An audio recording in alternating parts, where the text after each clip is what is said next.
Mapagpalang araw po sa bawat isa. Narito muli si Pastor Jason Moraga ng Salt of Life Four-Star Gospel of the Philippines. Bumabati sa ating na kamusta? Kamusta ang ating buhay? Tayo ba ay patuloy na nakakangiti pa? No? Tuloy-tuloy po tayo muli sa ating series na may temang The Believers of Christ. At tayo po ay nasa part 2 na. At ang pamagat po ng ating topic ngayon, a believer of Christ is not exempted against trials in life. Pag-usap po tayo patungkol sa mga pagsubok ng buhay, mga trials, mga pangyayari. At pakikita nga po pala ang ating scripture sa Juan, Kabanatang 16, talata 33. At ganito po ang nasusulat doon. Sinabi ko sa inyo ang lahat ng ito upang kayo'y magkaroon ng kapayapaan sa inyong pakikiisa sa akin. Kayo daranas ng kapigatian sa mundong ito. Ngunit, tibayan ninyo ang inyong loob na pagtagumpayan ko na ang sanlibutan. Dito po, sa passage na to, ito po yung nagpapakita na bawat tao o bawat isa, especially dito, pinapoint out dito is yung mga believers of Christ. No? Tayo po ay daranas ng kapigatian. Ito pong verse na to ang nagpapatunay na yung mga pagsubok ng buhay, hindi exempted tayong mga Kristiyano. Ito yung sumasawata doon sa nagsasabi na nag-share ng salita ng Panginoon na nagsasabi na kapag nanampalataya ka sa Panginoon, mawawalan ka ng problema. Hindi po totoo yun. Huwag po tayo maniniwala sa ganung panukala o sabi-sabi. Which is, pag tayo po ay nanampalataya sa Panginoon, hindi po tayo exempted sa mga pagsubok, sa mga problema ng buhay, sa mga kapigatian. Dahil sinabi ng po dito mismo ng ating Panginoong Hesus, tayo daranas ng kapigatian, ang pagsubok ng buhay. Na minsan nagiging dahilan ng kalungkutan natin. Ngunit dito po ay pag-aaralan natin yung tatlong bagay patungkol sa trials. Ano yung matututunan natin dito ngayon, no? Na tatlo na patungkol sa trials na magpupulot o makakapulot tayo ng aral na makakatulong sa atin, sa ating buhay.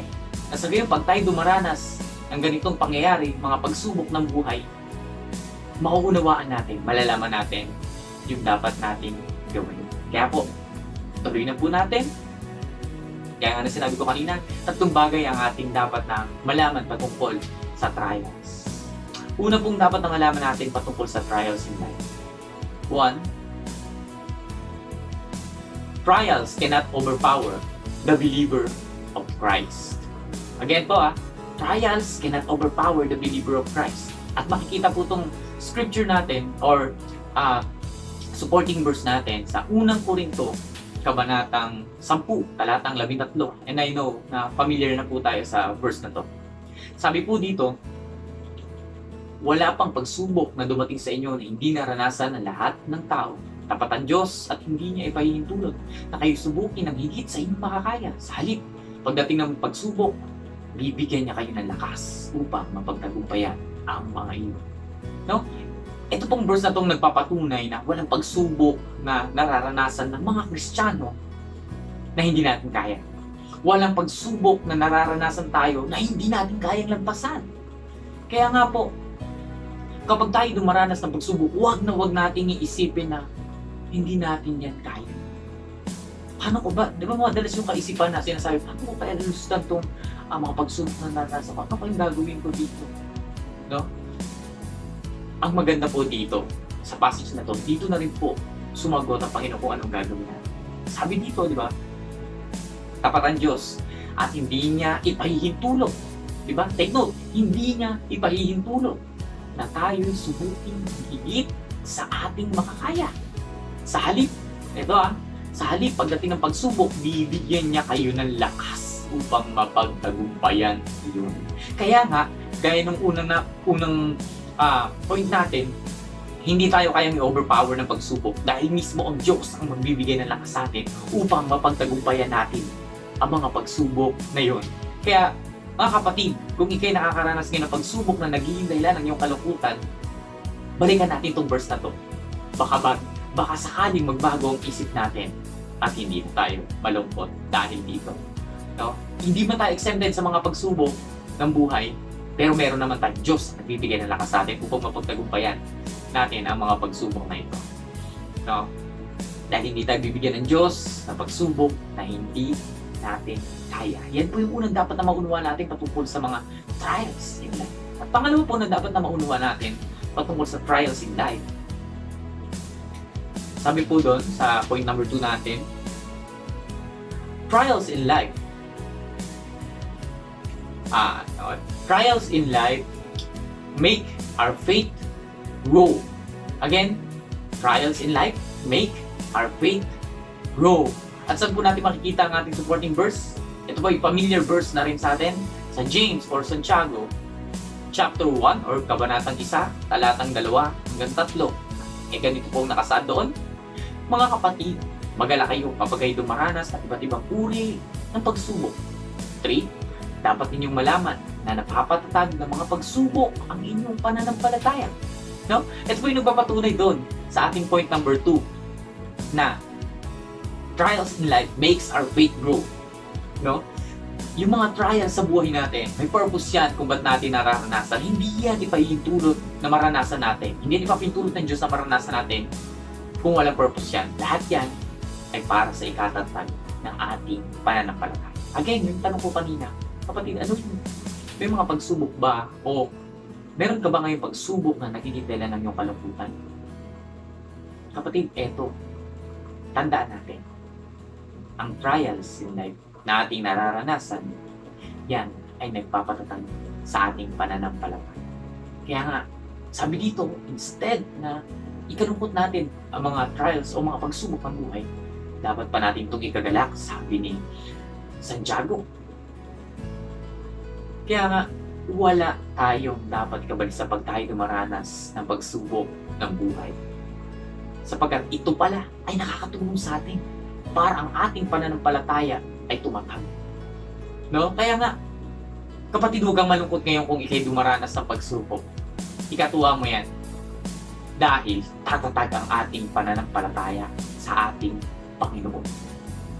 Kaya nga, ito yung mga bagay na dapat nating maunawaan bilang mga Kristiyano, bilang mga tinatawag na believers of Christ. Na una, yung ating pamagat, hindi man tayo exempted sa mga pagsubok ng buhay, sa mga trials in life. Hindi naman tayo kayang i-overpower na trials in life. Hindi tayo kayang pabagsakin na trials in life dahil mayroong Diyos na nagbibigay ng lakas sa atin upang pagtagumpay natin yun. At ito yung nagiging dahilan upang ang ating pananampalataya ay lumago. At yan, yung dalawang bagay na nagiging dahilan, no, na dahilan natin, no, para hindi tayo sumuko pag tayo nasa gitna ng pagsubok ng buhay, no? At pangatlo po, ito po, maganda po tong part na to. Sabi po sa pangatlo ng point natin,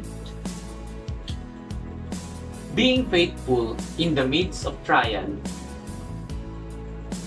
brings encouragement towards others. Again, being faithful in the midst of trials brings encouragement towards others. Paano nakakatulong ang pagiging faithful natin sa kabila ng pagsubok na ating nararanasan para makapagpalakas ang loob ng ating kapwa? Puntahan po natin ang ating supporting verse, ang sulat po ni Pablo kay Timoteo.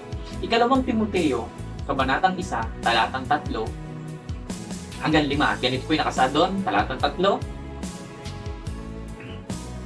Sa tuwing inaalala kita, sa aking panalangin, araw at gabi, nagpapasalamat ako sa Diyos na siyang pinaglilingkuran ko ng tapat, tulad ng aking mga ninuno. Verse 4, sabi doon, sabik na akong makita ka upang malubos ang aking kagalakan, lalo na't kapag naaalala ko ang iyong pagluha. Last verse, verse 5, hindi ko malilimutan ang tapat mong pananampalataya na unang tinaglay ng lola mong si Loida at ng iyong ina si Eunice. At natitiyak kong nasa iyo ang pananampalatayang ito. Itong sulat na to, sulat to ni Pablo, this time, siya ay nakakulong. Siya ay malapit na mamatay. Nalaman niya na ito ang si Timoteo, nakakaranas sa mga pag-uusig dahil sa kanyang paglilingkod sa Panginoon.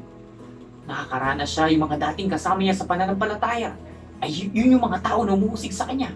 kung babasahin po natin yung kabuuan nitong 2 Timothy, malalaman po natin doon yung mga tao na umuusig, no, kay Timoteo. At yun yung mga nagiging kapigatian nito ni Timoteo. Kaya nga pinapalakas ni Pablo ang kanyang loob upang siya makapagpatuloy. At sinabi pa dito ni Pablo na meron siyang tapat na pananampalataya na sa kabila ng nararanasan ni Timoteo, sa kabila ng mga pang-uusig na nararanasan niya, no, nananatili siyang tapat. At yun yung dahilan kung bakit itong si Pablo, sinabi niya dito doon sa ating supporting verse, nagagalak siya, nagpapasalamat siya sa Diyos. Lalo na pag naaalala niyo yung pagluma ni Timoteo. Sabi nga doon, sabik na akong makita ko pang malubos ang aking kagalakan. Di ba? Nagdudulot ng encouragement yung pagiging tapat ni Timoteo sa kabila ng kanyang nararanasan mga pagsubok sa buhay. Nakakapagpalakas siya ng loob ng kanyang kapatid, which is si Pablo. No, ganyan din tayo mga kapatid. Yung mga trials na nararanasan natin, yes, na maging faithful tayo, na magpatuloy tayo sa kabila ng ating nararanasan. May mga taong na-encourage sa atin. Testimony ko na lang isang kapatiran natin na nagsabi sa akin na, sabi niya sa akin na,